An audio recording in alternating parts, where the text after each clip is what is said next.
Let's turn to John యోహాను సువార్త chapter 15 15వ అధ్యాయము and verse 18. 18వ వచనము. If the world hates you, you must know that it hated me before. లోకము మిమ్మును ద్వేషించిన ఎడల మీకంటే ముందుగా నన్ను ద్వేషించెనని మీరెరుగుదురు.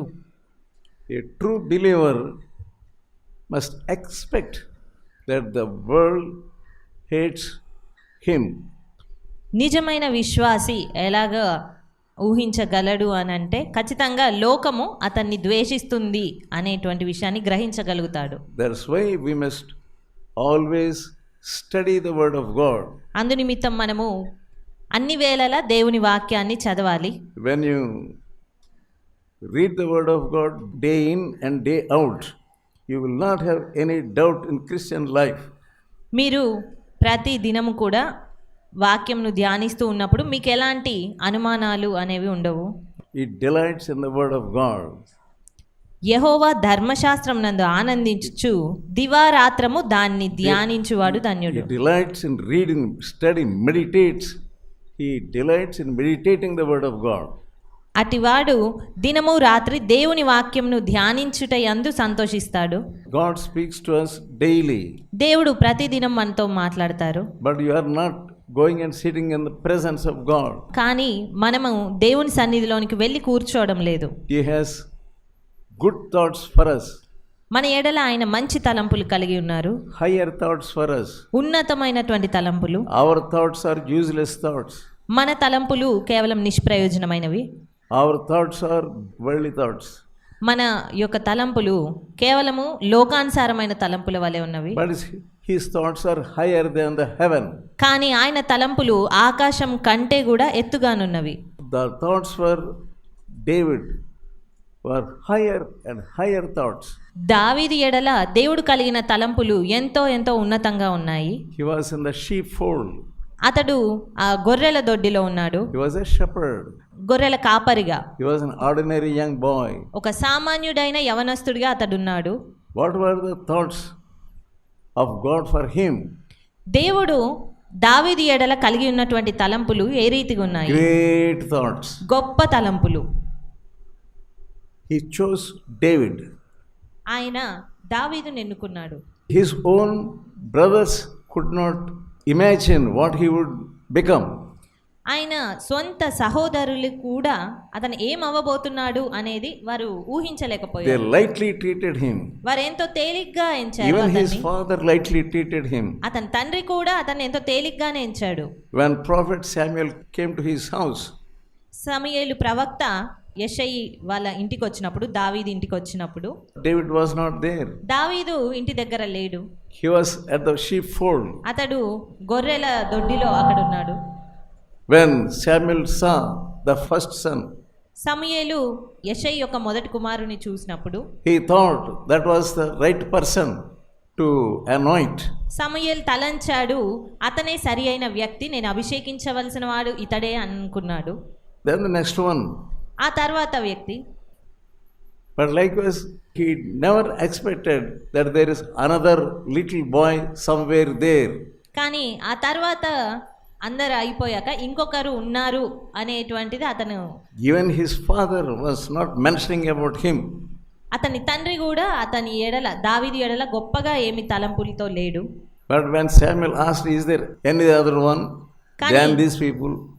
ఎప్పుడైతే సమూయేలు వీరందరూ కాకుండా ఇంకెవరైనా ఉన్నారా నీకు అని అడిగినప్పుడు He said he is a little one, he will be somewhere at the sheepfold. అతని తండ్రి అంటున్నాడు, ఇంకొక చిన్నవాడు ఉన్నాడు కానీ ఎక్కడో గొర్రెల దొడ్డిలో ఉన్నాడు అని. There was no importance even in the family fold also for David. దావీదుకు తన కుటుంబంలో కూడా గొప్పతనంగా ఏమి ఎంచదగింది ఏమీ లేదు. But finally Samuel asked them to call for him.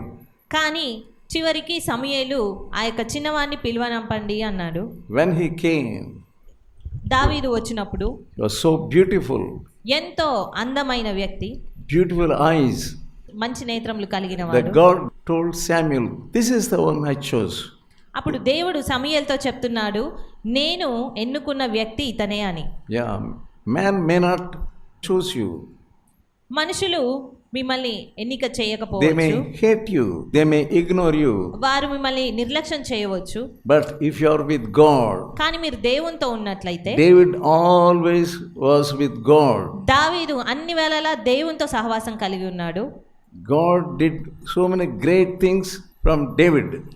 దేవుడు దావీదుతో ఎన్నో గొప్ప కార్యములు జరిగించారు. He could even kill lion and bear. దావీదు ఒక సింహమును ఎలుగుబంటిని కూడా చంపాడు దేవుని He was సహాయంతో. a brave boy, అతను ఎంతో ధైర్యవంతుడు, courageous boy. ఎంతో ధైర్యశాలి. The world may not respect you or give any importance to you. లోకము మీకు ఎలాంటి ప్రాముఖ్యత లేదా ఎలాంటి గొప్పతనము అనేది ఇవ్వకపోవచ్చు, But God takes interest in you. కానీ దేవుడు నీ ఎడల ఆశతో ఆసక్తితో ఉన్నాడు. He is interested in your life.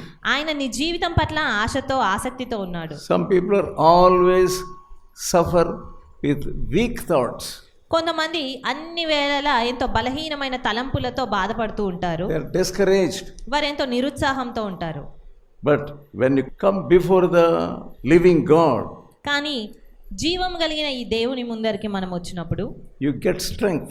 మనకు శక్తి వస్తుంది. Whenever you get into the presence of God, మీరు దేవుని సన్నిధిలోనికి వెళ్ళినంతనే God will strengthen you with His word. దేవుడు తన వాక్యం ద్వారా నిన్ను బలపరుస్తాడు. His word enlightens you. ఆయన వాక్యమే నీకు గ్రహింపును వెలుగునిస్తుంది. When you love God, నీవు దేవుణ్ణి ప్రేమించినప్పుడు the world hates you. లోకము నిన్ను ద్వేషిస్తుంది. Jesus loved the world, యేసుక్రీస్తు లోకమును ఎంతో ప్రేమించారు, but the world hated Him. కానీ లోకం ఆయనను ద్వేషించింది. You say, because I am loving God, because I accepted Jesus, the world is hating me. నేను యేసును ప్రేమించాను, అంగీకరించాను కాబట్టి ఈ లోకము నన్ను ద్వేషిస్తుంది అని నువ్వు చెప్పవచ్చు. But if you know the word of God, కానీ నీకు వాక్యం తెలిసి ఉంటే you will really feel happy. నువ్వు నిజంగా సంతోషంగా ఉంటావు. అట్టి Because- దాన్ని బట్టి Because you know the word of God, you know that the word of God is fulfilled in your life. నువ్వు ఏం గ్రహిస్తావు అంటే దేవుని వాక్యం అనేది నీ జీవితంలో నెరవేర్చబడింది అనే విషయాన్ని గ్రహించి సంతోషిస్తావు. Jesus himself said, యేసుక్రీస్తు తానే చెప్పారు, the world hated me first, ఈ లోకము ముందుగా నన్ను ద్వేషించింది, and then the world, they will hate you, you also. అదే లోకము మిమ్మల్ని కూడా ద్వేషిస్తుంది అని చెప్పారు. The world accuses you. ఈ యొక్క లోకము మిమ్మల్ని నిందిస్తుంది. Revelation